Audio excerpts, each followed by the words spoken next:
Suasana di base camp Tambak ramai banget dengan pendaki. Ya, ada Pak Tentara, polisi juga.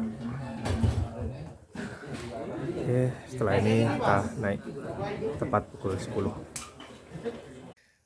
Oke, sobat jalan-jalan, ketemu kembali dengan shot jalan-jalan. Oke, kali ini kita mau naik ke Gunung Lawu lagi. Ya.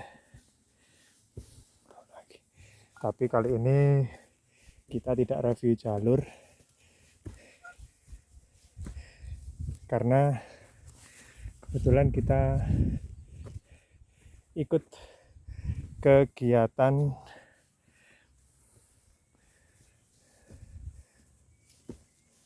bertauhid dari puncak. Kita nanti pengajian istilahnya, mendengarkan tausiah dari Ustadz.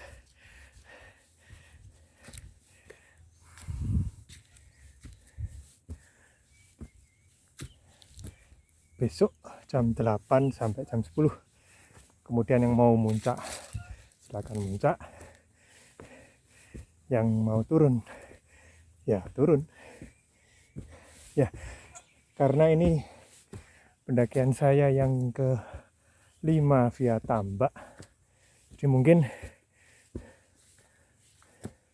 besok kita turun aja. Karena pusat kegiatannya besok tidak di puncak, tapi di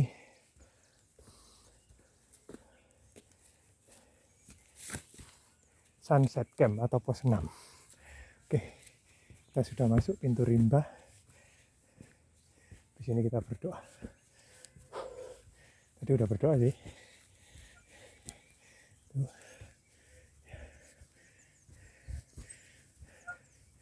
Puncak adalah bonus, keselamatan adalah yang utama.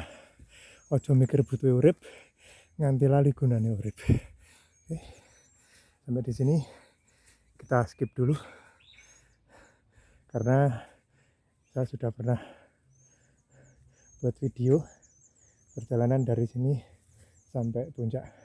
Oke, kita skip. Tepat pukul 11:20 kita sampai di pos 1.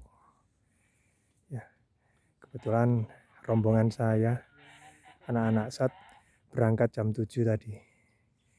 Saya berangkat jam 10:10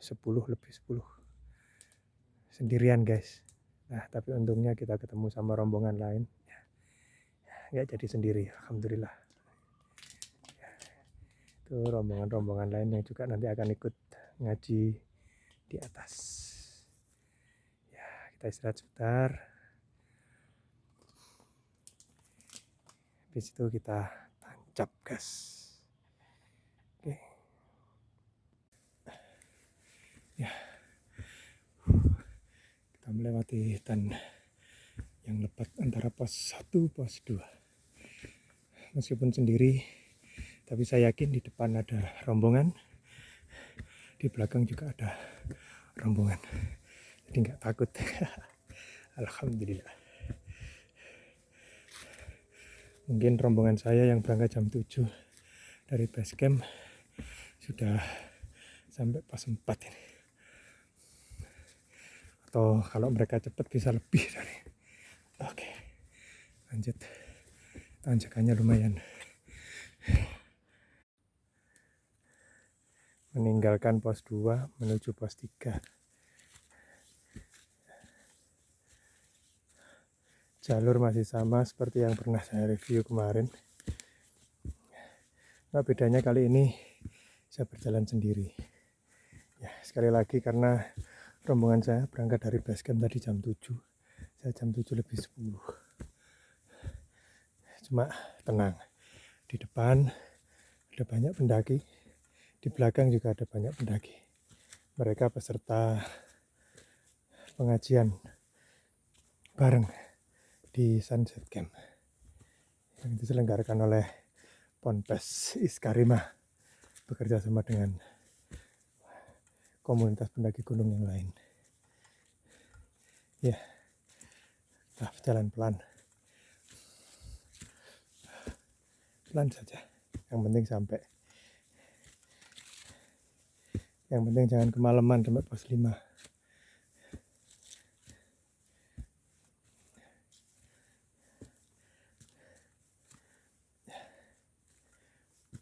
Oke, kita skip dulu, nanti di pos 3 kita shoot lagi. Oke teman-teman, sebentar lagi pos 3. Ya, ditandai dengan mulai adanya pohon-pohon cemara.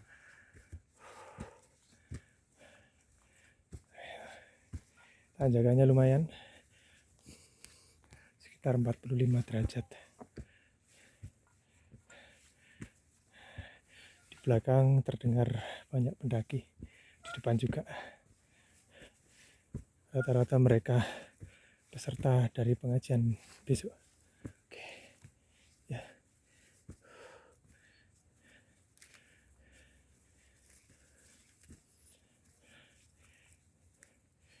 Sudah mulai menurun tanjakannya.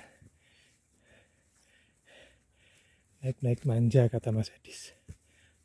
Ya, udah mulai kelihatan basecampnya. Ya, pas. Tuh.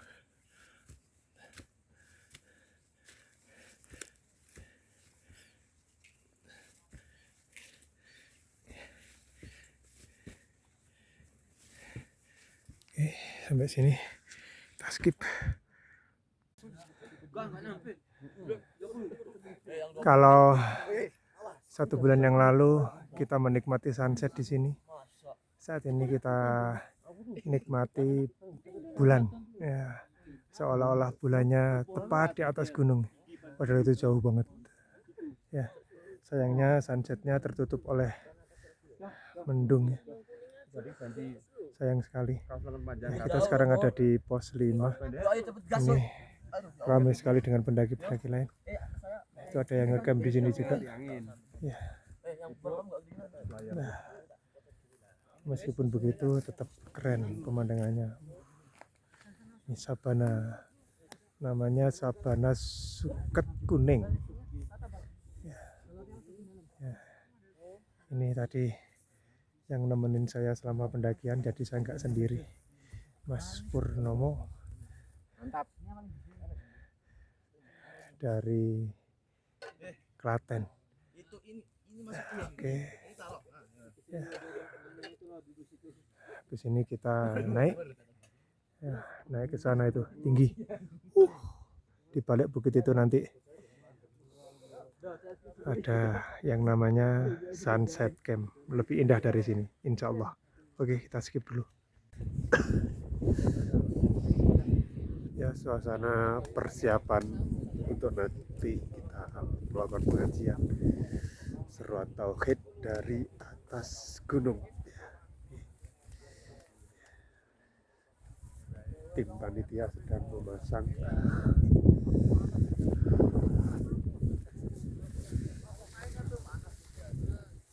banner atau MMT. Ya, ini juga.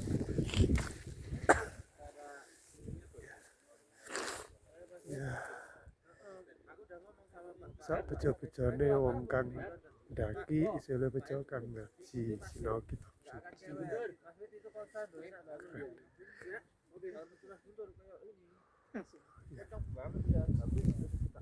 Ya, ini sebagian panitia juga masih melakukan persiapan. Ini karena masih udaranya lah lumayan kenceng.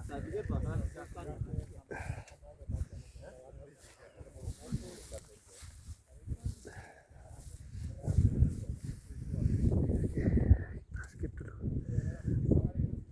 Sana semburat warna merah, meskipun ada di bagian barat.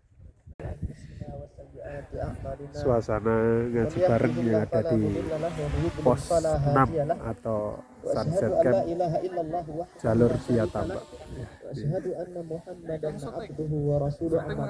Peserta-pesertanya yang telecek di mana-mana. Ya, lumayan banyak. Pada acara pengajian hari ini saya tidak bisa teriak-teriak ya, karena memang sudah lemes. Jadi kita naik dari base camp itu jam 7. Saya sendiri sampai tempat ini jam 11 malam. Itu berapa jam? 13 jam lebih. Kalau nggak malu sudah nangis tadi malam saya. Kelelahannya sudah mencapai titik kulminasi. Tapi alhamdulillah Allah Subhanahu wa taala masih mengizinkan kita bertemu, bersua, beranjang sana untuk menuntut ilmu di tempat yang insya Allah sangat indah sekali. Yang pertama, sebelum kita menyampaikan seruan tauhid dari Gunung Lawu, saya ingin sampaikan beberapa hal bahwa ini merupakan volcano ngaji yang keempat. Yang pertama di Gunung Merapi, yang kedua di Gunung Merapi sisi yang lain, kemudian yang ketiga di Gunung Ungaran. Nah, di sesi-sesi yang sebelumnya itu kita sudah menyampaikan materi berkaitan dengan pendakian gunung. Ada sunnah-sunnah di gunung, ada mengatasi gangguan gaib di gunung. Itu. Tetapi pada prakteknya Ana melihat sebagian antum masih jarang yang mempraktekkan sunnah-sunnah di gunung ini. Di antara sunnah di gunung yang hanya bisa dilakukan di gunung adalah mengumandangkan azan di gunung. Sunnah mengumandangkan azan di gunung bisa nggak dilakukan kalau tidak di gunung? Bisa nggak? Allah Subhanahu wa taala merasa bangga dengan seorang penggembala di waktu datang sholat, dia mengumandangkan azan di gunung dan sholat di gunung. Bisa nggak kita mengumandangkan azan di gunung tanpa kita naik gunung? Nggak bisa toh? Iya, jadi supaya pendakian kita ini antum setiap kali ditanya, "Iki jane ning gunung iki golek apa?" Awake loro kabeh. Setelah itu 3 hari kudu gecel terus. Yang dicari apa? Itu rata-rata ndak punya jawaban. Malah gaya puisi. Seandainya jurang-jurang di gunung bisa memantulkan suara hatiku, aku bisa menjawab pertanyaanmu. Pret, saya bilang gitu. Jawab yang tegas, pendekar kok ora tegas. Ya, dengan kita melakukan pendakian itu, kita bisa melakukan banyak sunnah, di antaranya mengumandangkan azan di gunung. Kemudian mengusap alas kaki. Siapa yang kemarin wudhu tidak melepas sepatunya tapi cukup diusap sepatunya? Tuh bang, banyak banget bang, pilih salah 2 apa salah 4. Sebagian itu masih melepas sepatu dikubah sikile. Itu kan pemborosan air. Padahal ada sunnah berupa mengusap alas kaki. Dan mengusap alas kaki ini wallahu a'lam ya, yang saya tahu satu-satunya masalah fikih yang dimasukkan ke dalam pembahasan akidah. Kenapa? Karena ahli sunnati wal jamaah semua berijma tentang pensyariatan mengusap alas kaki, kecuali orang-orang Syiah. Jadi yang mengingkari mengusap alas kaki itu hanya orang-orang ahli bid'ah saja. Caranya bagaimana? Wudhu seperti biasa, kemudian sepatu tidak usah dilepas, cukup diusap bagian atasnya, seret-seret gitu. Berdasarkan riwayat dari Ali bin Abi Thalib, "Lau kana ad-dinu bir-ra'yi lakana asfalal khuf aula bil mashihi minal a'la." Seandainya agama itu dengan akal, niscaya bagian bawah sepatu lebih pantas diusap daripada bagian atasnya. Kenapa begitu? Karena menurut akal yang kotor itu bawah apa atas? Bawah. Pak telek, tidak lemah. Tapi karena agama ini bukan akal, yang diusap bagian atas sepatu. Itu sunnah loh itu. Kita bisa lakukan di gunung. Berikutnya juga ini materi lama, materi vulkano kedua barangkali.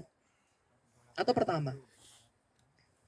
Berwudu dengan menggunakan air 1 mut. Air 1 mut itu 1 cangkir ini kira-kira. Aqua gelas itu. Iya. Ora kok ning gunung glogak kancane we ngelak kok banyune dientekke.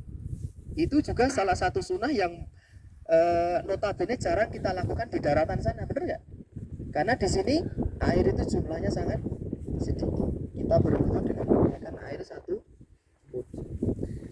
Kemudian fikih tenda, fikih mendirikan tenda, tidak boleh ada lubang-lubang di bawah. Lebih tenda. jelasnya, lebih lengkapnya lubang-lubang tanah itu menjadi tempat pengajian ini nanti bisa dilihat di YouTube-nya Bapak Ustadz itu. Oke, kita skip.